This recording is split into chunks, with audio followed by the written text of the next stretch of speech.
শাকিব খানের মতোই, কারণ যেহেতু পরিবারের মানুষ অনেক কিছু আমার ইন্ডাস্ট্রিতে আসাই তো আসলে ওনার হাত ধরে, এত বড় একটা ইন্ডাস্ট্রিতে, ফিল্ম ইন্ডাস্ট্রিতে আমার পথ চলাই ওনার হাত ধরে, আমি বরাবরই বলি। এবং অনেক কিছু শিখি তার কাছ থেকে। সবচেয়ে বড় জিনিস, আমি এটা আগেও বলেছি, যে উনি সবসময় বলেন যে সব প্রশ্নের উত্তর দিতে নেই, তোমার কাজটাই তোমার প্রশ্নের জবাব হয়ে থাকবে। এবং অনেক কিছু, অনেকে হয়তো বা অনেক সেটা জেলাসি থেকে হোক, সেটা তাদের হতাশা থেকে হোক, অনেক সময় অনেক কিছু বলবে, অনেক বাধা প্রতিবন্ধকতা সামনে আসবে। সো জাস্ট ইগনোর, তুমি যদি ওগুলো জবাবই দিতে থাকো তাহলে কাজটা কখন করবে?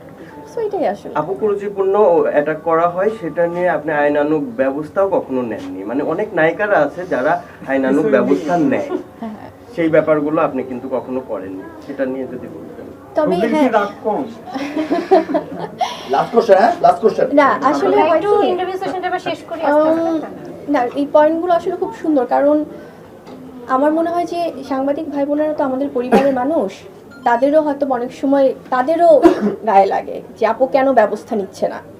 I respect it, thank you so much ভাইয়া আপুর, আপনারা যারা আছেন। কারণ আমাকে অনেক সময় অনেক কলিগরা, আমার সাংবাদিক ভাই বোনেরাই বলেছে যে আপু আপনি ব্যবস্থা নেন, এভাবে সোশ্যাল মিডিয়াতে এত বুলিং, এত ট্রোলিং, এত মিথ্যাভাবে অনেক কিছু গুজব সাজানো হয়, এত এখন তো এআই চলে এসছে, নানানভাবে আজে বাজেভাবে ভিডিও বানানো হচ্ছে, গসিপ করা হচ্ছে।